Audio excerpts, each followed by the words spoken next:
Hi, welcome to the Boca Voice and Fact or Fiction Friday. I don't know about you, but I'm getting a little bit tired of the amount of rhetoric these days coming out of the Boca Watch again. It is a lot of rhetoric, once again, coming out by Zucaro and his team of merry men that are continually walking out, and they don't care for facts.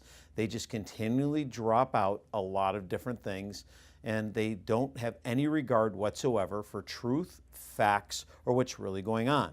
Now, I'm going to go through systematically and once again start to go through each and every issue and point out where they're saying the things that aren't factual. Now, let's just start with our lead candidate that seems to be the golden child for Zucaro, Monica Mayotte. Now, when you look at this, he's putting her up for this race for City Council CD, and they're claiming she's a resident-friendly candidate, but yet when she's asked about what resident-friendly means, she can't answer what resident-friendly is. I've asked for her to come on and interview, and just like Al doesn't, she didn't want to come on and be interviewed. Not sure why, but I can assess that based upon every time she's asked for any question, other than reading a prepared statement, she has a very difficult time speaking to any issues whatsoever. She was caught off guard when the Sun Sentinel talked to her, when she was asked by Armand Grossman why she was seen coming out of developers' offices. She was asked very specifically, are you accepting the developers' money? And she had no answer. She said she didn't understand the statement. She didn't understand the question. What's so hard to understand about that question? Either you're accepting money from developers or you're not. Now, whether or not she's accepting it or she's accepting it from a PAC and the PAC is using it on her behalf is just semantics. Al is using her as literally his mouthpiece to go out and do his bidding. It's time that he comes out from behind the curtain and says what he's doing and not. Now, he's come out and said that he's actually supporting and coming out right and saying that he does support and endorse Monica Mayotte. But he also, interesting enough, supports Kim Do, a newcomer to Boca Raton. I'm surprised at this. Now, I tried to interview Kim Do to understand what exactly her platforms are, and she also refused to come on to the Boca Voice. I found that interesting as well. You would think that she would want to be interviewed by the Boca Voice like other candidates have to get their word out. Now, I find that very interesting. She didn't want to do that. I met her over at City Hall. She was kind enough. Just like Monica, interesting enough, she did say that she would come on after the election. Seems to be a common theme. It's up to them whether they do, they don't. We have a lot of engagement on the Boca Voice, and I thank all of you, our viewers, for watching and listening and giving your comments. Now, what we do want is we want to keep everybody honest. If you're going to take money, Monica, from developers, be honest about it. Tell the viewers, tell the voters that you're taking money from the developers. Now, let's get on to Paul Preste. How in the world can someone live at a residence and not know where he lives? He was asked by the Sun Sentinel that where he lived. He didn't know. He said he just drives there. Do any of you, anybody on this listening to this video, not know what their address is? It's on your driver's license, Paul. It's on your driver's license. Just pull it out of your wallet, look at it. It should be right there because it's Florida law to be on your driver's license. You've got to have it there.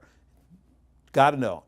So, and also just for the record, it was just the holidays a couple months ago. I'm sure you bought something on Amazon and had it delivered to your house, so you should be there. So interesting enough, however, that it seems like a few other people used that address that actually did try to run for office here very shortly.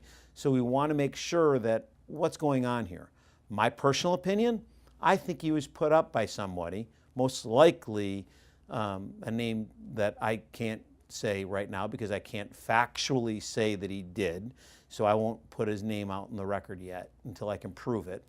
But I think he was put up specifically to run against Bob Weinroth, and I think he was put there to take votes away from Bob.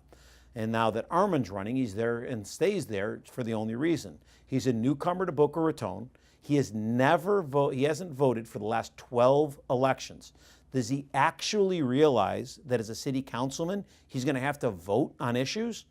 Now, if you haven't voted for the last 12 years and you're going to go in and sit on city council and you're not willing to vote for anything else, what makes you think that you're going to be politically ready to actually sit and be politically engaged? I'm sorry, I just don't get it. The only thing that this guy has done recently was put in a bid for the actual golf course. Sat in, came to a city council, put in his bid for the golf course, and that was it. That's his entire involvement. He works down in Fort Lauderdale. He supposedly has a residence in Boca Raton that no one can even verify. He himself doesn't know the actual address, but yet we're going to take him seriously. I'm sorry, but I'm calling BS on that one. So let's get down to the actual issues. We talk about, and Al seems to be spreading a lot of rumors around there about Armand Grossman. I've had him on the show. He is the one person that wants to be very transparent. Here's a guy that is actually for the citizens of Boca Raton. That's a novel idea. Let's put the citizens first.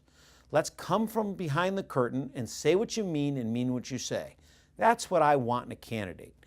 I'm not for big development. I'm not for anything other than the citizens of Boca Raton. I've said it once, I've said it 1,000 times. Let's make sure that we get what we need. Now, let's go on to this school issue that seems to be on the top of everybody's mind. And Monica seems to be putting a lot of time and effort into this. And I think it's worthy of a lot of time because it's important. I sit on a lot of boards that are about children.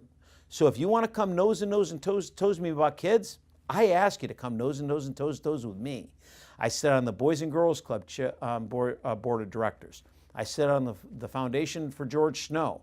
There's nothing more important than our youth. It is our future.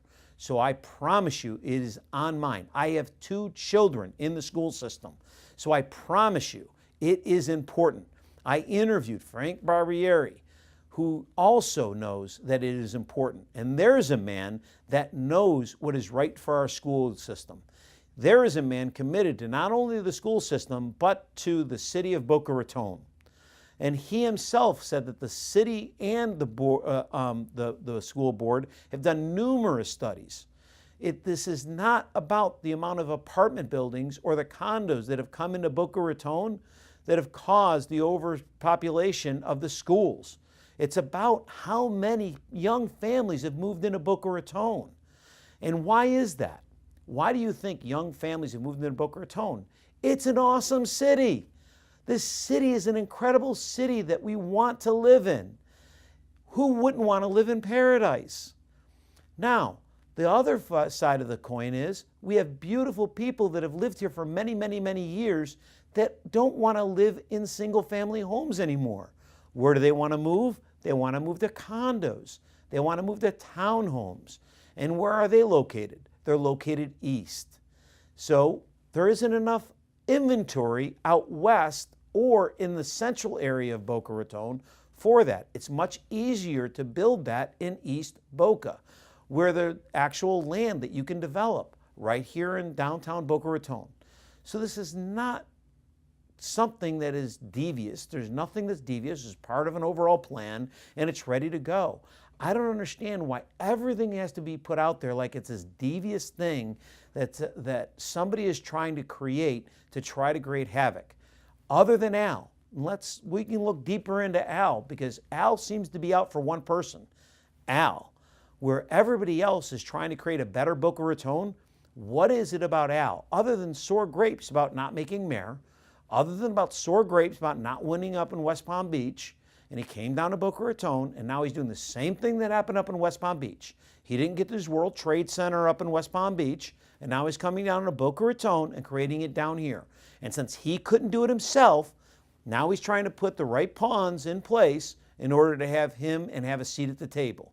It's time to start taking other people seriously that have your best interest at heart. Thank you for watching Fact or Fiction Friday on the Boca Voice. Don't forget to sign up for our newsletter, and don't forget to follow us online and on social media.